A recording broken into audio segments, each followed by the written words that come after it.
Sveiki, šiandien aš nenustatytoj vietoj padarysiu dar vieną informacinę ataką prieš Lietuvą. Štai kaip gražu, štai kokia graži mano baltarusiška višivanka. Noriu pasveikinti Celofaną su tuo, kad jis sėkmingai nusileido Baltarusijoje. Ai, kaip gražu, ai, kaip gerai. Labai džiugu jį ten matyti, 2 kartus su juo kalbėjom apie tai. Ir aš jam sakiau, kad Baltarusijoje jo gyvenimas, jo verslas gali būti daug sėkmingesnis nei Lietuvoje. Aš, kaip jūs žinot, turiu Baltarusijos politinio pabėgėlio statusą ir baltarusišką pabėgėlio statusą. O Edikas Jagelavičius taip pat turi politinio pabėgėlio statusą. Aš, jis, mes dviese. Dabar, ar jis tas statusas reikalingas? Nu, ir reikalingas, ir nereikalingas.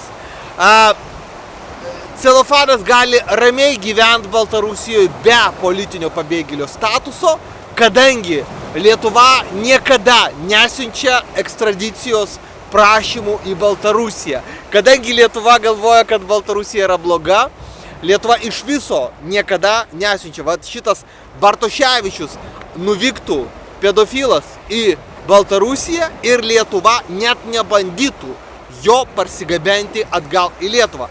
Aišku, Baltarusijai vėliau patys sužinotų, kad jis yra pedofilas ir patys surastų būdą jį išprašyti iš šalies. Bet, pavyzdžiui, pedofilas, kuris nėra taip išgarsėjęs kaip Seimo narys, konservatorius, galėtų pasislėpti Baltarusijoje tiesiog dėl to, kad nėra jokio bendradarbiavimo baudžiamosiuose bylose. Nu tai ką aš noriu pasakyti? Aš noriu pasakyti, kad labai teisingai Celofanas padarė, kad atvyko į Baltarusiją. Aš manau, kad Paleckis padarė didelę klaidą, kad sutiko eiti į Lietuvos kalėjimą. Matot, lietuvių tauta yra labai durna tauta. Tai yra Kai tu eini dėl kažkokios tautos į kalėjimą, reikia turėti apskaičiavimą, kad šita tauta tave išrinks prezidentu, kai tu atsėdėsi. Pavyzdžiui, kaip Nelsonas Mandela. Nelsonas Mandela Pietų Afrikoje atsėdėjo kalėjime ir išėjo iš kalėjimo ir visa Pietų Afrikos tauta norėjo jį matyti savo prezidentu ir jį išrinko prezidentu. Tai yra nuostabu.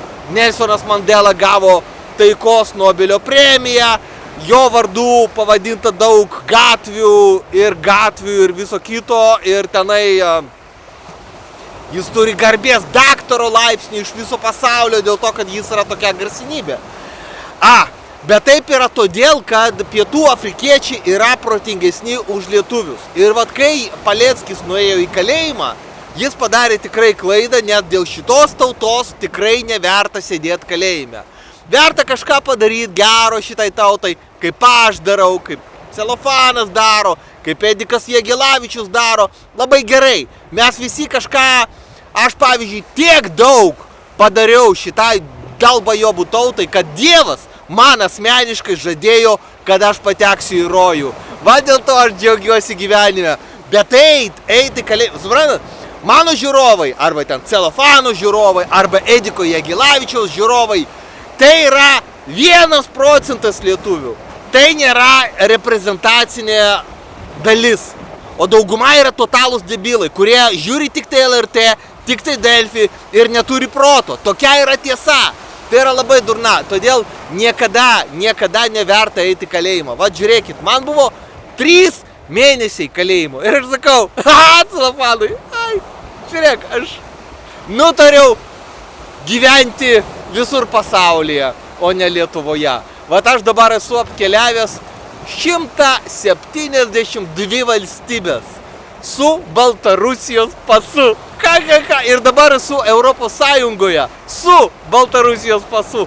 O taip yra todėl, kad visi gerbia jo ekscelenciją Aleksandrą Lukašenką ir niekas negerbia Lietuvos. Vat, ar gali mane dabar pagauti? Vat, kiekvienam video aš sakau, kur aš esu.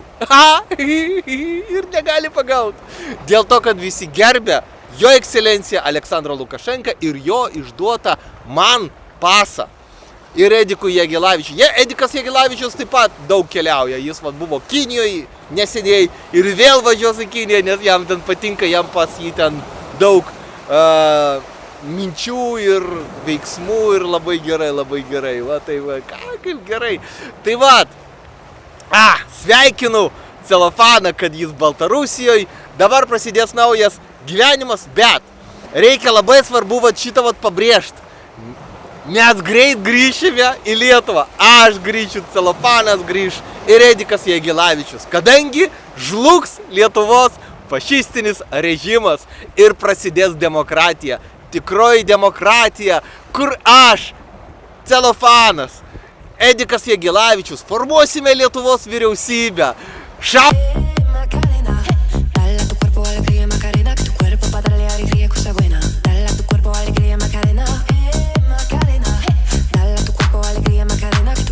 Valdžiažmogius. Ai, kaip gerai bus. Džiugu. Greit pasimatysim visi trysia Vilniuje. O dabar mano širdis yra Baltarusijoje, nors aš dabar ne Baltarusijoje. Dėl to, kad ne Baltarusijoje, o širdis Baltarusijoje. Nenustokite kovoti prieš Lietuvą. Vienykimės ir kartu Lietuvos fašistinis režimas žlugs dėl mūsų smūgių, dėl mūsų minčių, dėl mūsų ryžto jį sunaikinti tą Lietuvos fašistinį režimą.